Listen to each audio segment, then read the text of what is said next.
पत्नी ने न जाने क्या किया था कि पति ने उसे एक के बाद एक कई थप्पड़ जड़ दिए।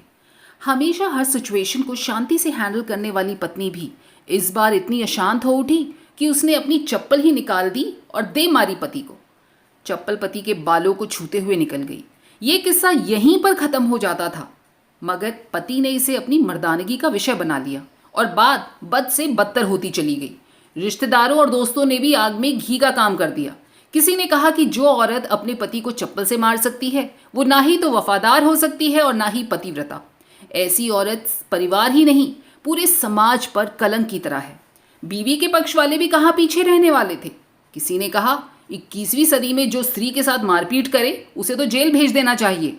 तो कोई कहता जरूर उसको कोई और पसंद आ गई होगी, इसीलिए अब पत्नी से मारपीट करने लगा है। बात कोर्ट तक पहुंच गई।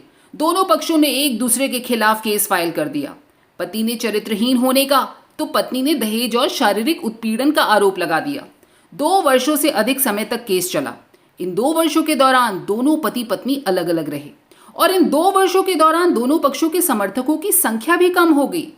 पहले जहां दोनों पक्षों के समर्थकों का समूह होता था, अब गिने चुने कुछ चुनिंदा लोग रह गए। पति और पत्नी दोनों की आर्थिक स्थिति भी इस समय बहुत नीचे गिर चुकी थी। जिन्हें वो अपना शुभचिंतक समझ रहे थे, पैसों की बात आते ही उन्होंने भी अपना पल्ला झाड़ लिया। अगर कोई देने को राजी भी होता तो मोटे ब्याज की शर्त पर। आखिरकार वही हुआ जो सब चाहते थे, डिवोर्स। हर कोई खुश था, दोनों पक्षों के रिश्तेदार, माता पिता और दोनों के वकील। लेकिन 5 साल की सुखद शादी और एक सुंदर बेटी होने के बाद मिले इस डिवोर्स से पत्नी मूक और पति हो गया शांत। शायद ये एक इत्तेफाक ही था कि इस खुशी को मनाने के लिए दोनों पक्ष के लोग एक ही चाय की टपरी पर बैठे, आमने सामने। इत्तेफाक इसलिए क्योंकि ज्यादातर लोग जो एक दूसरे के विरोध पक्ष को सपोर्ट कर रहे थे वे एक दूसरे को अच्छे से जानते थे। पति पत्नी भी इन सभी से दूर एक दूसरे के सामने मेज पर बैठे थे। पत्नी ने पति से कहा, अब तो खुश होगे ना, तुम्हारे मन की जो हो गई मुबारक हो।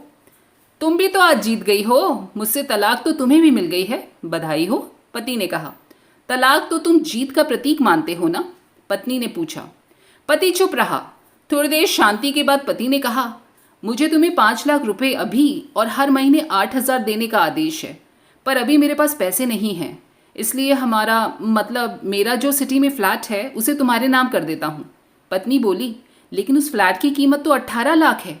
हाँ, लेकिन हमारी बेटी तुम्हारे साथ है और आगे जाकर उसके खर्चे भी बढ़ेंगे, तुम्हें थोड़ा आसानी हो जाएगी। पति ने कहा, नहीं नहीं, मुझे सिर्फ 5 लाख ही देना, और तुम हर महीने 8,000 तो देने ही वाले हो, मैं मैनेज कर लूँगी। अगर 5 लाख नहीं है तो भी कोई बात नहीं, पत्नी बोली। दोनों फिर से चुप हो गए। पति सोचने लगा कि कितनी भोली और समझदार है ये औरत, जो कुछ समय पहले तक मेरी पत्नी थी और अब अनजान। ये वही है जो कम से कम खर्चे में घर चलाती थी और पैसे बचाकर मेरे जन्मदिन और बर्थडे पर हमेशा मेरे लिए नए नए कपड़े खरीद के लाती थी। कभी बीमार भी हो जाती तो पैसे बचाने के लिए मुझे पता ही न देती थी और घरेलू नुस्खों से अपना इलाज कर लेती थी। मगर घर में कोई और बीमार हो तो तुरंत डॉक्टर के पास लेकर जाती। मेरी ही मति खराब हो गई थी कि मैं ही अपनी झूठी मर्दानगी के चक्कर में इतनी बड़ी गलती कर बैठा। पत्नी के दिमाग में भी उथल पुथल चल रही थी। अभी भी वैसा का वैसा ही है ये।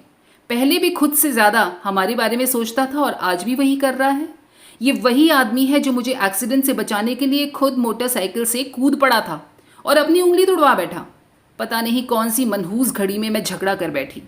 पति ने मौन तोड़ते हुए पूछा, अब तुम्हारी कमर का दर्द कैसा है? ज़्यादा तकलीफ तो नहीं होती? पत्नी हक्की बक्की सी हल्की सी मुस्कुराई और बोली, अभी तो होता है, अब तो पेट में हॉल भी उठती है। वो तो होगा ही, तुम योगा या कसरत भी तो नहीं करती हो। अच्छा ऐसा करो, अब किसी अच्छे गायनेकोलॉजिस्ट को ज़रूर दिखा लेना, पति ने कहा। तुम बताओ, तुम्हारा अस्थमा कैसा है अब? क्या अब भी दौरे पड़ते हैं? पत्नी ने पूछा। हाँ पड़ते हैं, पहले से ज़्यादा, क्योंकि अक्सर इन्हेलर भूल जाया करता हूँ, याद दिलाने के लिए तुम जो नहीं हो अब, पति बोला। पत्नी की आंखों में से आंसू झरझर बहने लगे। तुम्हें मेरे चरित्र पर सवाल नहीं उठाना चाहिए था, ये तो परिस्थिति आती ही नहीं। हाँ मैं जानता हूँ तुम बहुत अच्छी हो, मुझसे गलती हो गई, बहुत बड़ी गलती, मैं लोगों के बहकावे में आ गया, पति बोला। पर तुमने भी तो मुझ पर दहेज का इल्ज़ाम लगाया था, वो गलत था और इस बात का मुझे भी पछतावा है, पत्नी ने बात काटते हुए कहा। पति कुछ कहना चाह रहा था लेकिन हिचकिचा रहा था। पत्नी ने पूछा, कुछ कहना चाहते हो? वो बोला, क्या सब कुछ पहले जैसा नहीं हो सकता? क्या मतलब? पत्नी बोली, मतलब कि हम फिर से पहले की तरह पति पत्नी बनकर सच्चे दोस्त बनकर नहीं रह सकते। पति बोला, पर ये तो डिवोर्स के पेपर दिखाते हुए पत्नी ने कहा, फाड़ देते हैं। पति ने अपने पास रखे डिवोर्स के पेपर फाड़ते हुए कहा। पत्नी ने भी अपने पास रखे पेपर फाड़ दिए। सभी हैरान थे, वकील, रिश्तेदार, माँ और बाप। और पति पत्नी दोनों एक दूसरे के हाथ पकड़े हुए अपने घर की तरफ बढ़ गए। दोस्तों, बहुत ही खूबसूरत और पवित्र रिश्ता है ये पति और पत्नी का। यूं ही इसे जन्म जन्म का रिश्ता नहीं कहा जाता, इसलिए अपने इस रिश्ते को संजो कर रखिए। इस रिश्ते में कभी भी तीसरे को ना आने दीजिएगा। वो चाहे कितना ही करीबी क्यों ना हो आपका, लेकिन उसे अपने इस रिश्ते के दरमियान मत आने दीजिए।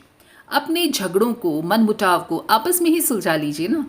इसके साथ ही फिर मिलेंगे अगली बार एक नई कहानी के साथ। तब तक अपना ख्याल रखिए।